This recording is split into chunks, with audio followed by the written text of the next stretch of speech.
अमृता एक साहसी महिला थी जिसे रहस्यमयी कहानियों और स्थानों पर जाने का शौक था। एक दिन उसे एक पुरानी हवेली के बारे में पता चला जिसे लोग भूतिया हवेली के नाम से जानते थे। हवेली एक सुनसान इलाके में स्थित थी और वहां के लोग कहते थे कि हवेली में रात के समय अजीब घटनाएं होती हैं।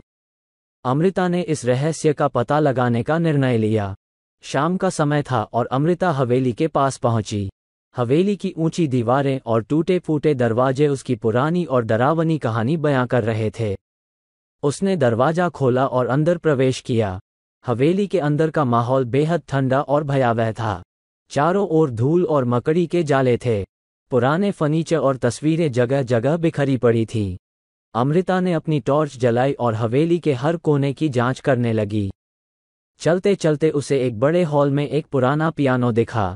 उसने सोचा कि पियानो को बजाकर देखना चाहिए, लेकिन जैसे ही उसने पियानो की कुंजियों को छुआ, अचानक एक अजीब सी धुन बजने लगी।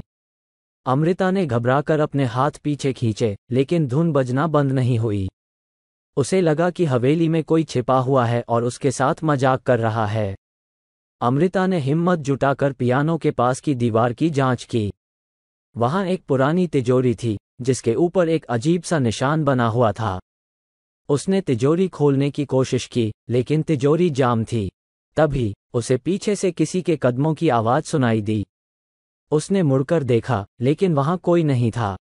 अमृता ने सोचा कि यह सब उसकी कल्पना हो सकती है। उसने तिजोरी के ऊपर बने निशान को ध्यान से देखा और महसूस किया कि यह निशान हवेली के किसी गुप्त दरवाजे की ओर इशारा कर रहा है। उसने निशान के अनुसार दीवार को खटखटाया और अचानक एक गुप्त दरवाजा खुल गया।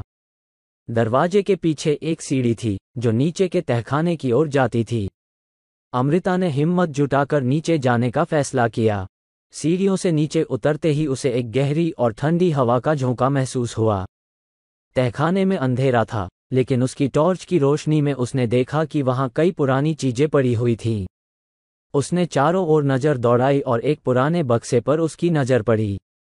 उसने बक्सा खोला और उसमें एक पुरानी डायरी मिली। डायरी के पन्नों को पलटते ही अमृता को समझ में आया कि यह डायरी हवेली के पूर्व मालिक की है। डायरी में लिखा था कि हवेली में एक अजीब आत्मा का वास है जो हर रात यहाँ भटकती है। आत्मा को शांति देने के लिए हवेली के तहखाने में एक खास रस्म करनी पड़ती है, जिसे सिर्फ डायरी में वर्णित तरीके से ही किया जा सकता है।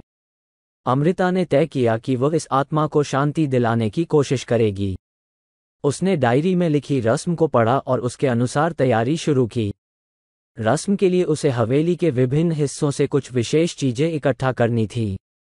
जैसे ही वह एक एक करके उन चीजों को इकट्ठा कर रही थी, हवेली में अजीब अजीब आवाजें और घटनाएं होने लगी।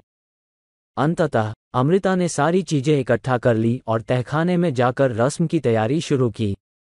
उसने डायरी के अनुसार मंत्रों का उच्चारण किया और चीजों को सही स्थान पर रखा। जैसे ही उसने अंतिम मंत्र का उच्चारण किया, तहखाने में एक तेज रोशनी फैल गई और एक अदृश्य शक्ति ने हवेली को हिला दिया। अमृता ने महसूस किया कि हवेली में कुछ बदल रहा है। रोशनी के खत्म होते ही अमृता ने देखा कि तहखाने में एक आत्मा की छाया दिखाई दे रही थी। आत्मा ने कहा, तुमने मुझे शांति दिलाई है। अब मैं इस भटकन से मुक्त हो जाऊंगी। धन्यवाद। अमृता ने आत्मा की शांति के लिए प्रार्थना की और आत्मा धीरे धीरे गायब हो गई। अमृता ने राहत की सांस ली और हवेली से बाहर निकल आए। उसने इस भूतिया हवेली का रहस्य सुलझा लिया था और आत्मा को शांति दिला दी थी। इस घटना के बाद अमृता ने अपने अनुभव को लोगों के साथ साझा किया और उन्हें ये सिखाया कि कभी कभी डरावनी कहानियों के पीछे भी कुछ ऐसा होता है जिसे समझना और सुलझाना जरूरी होता है।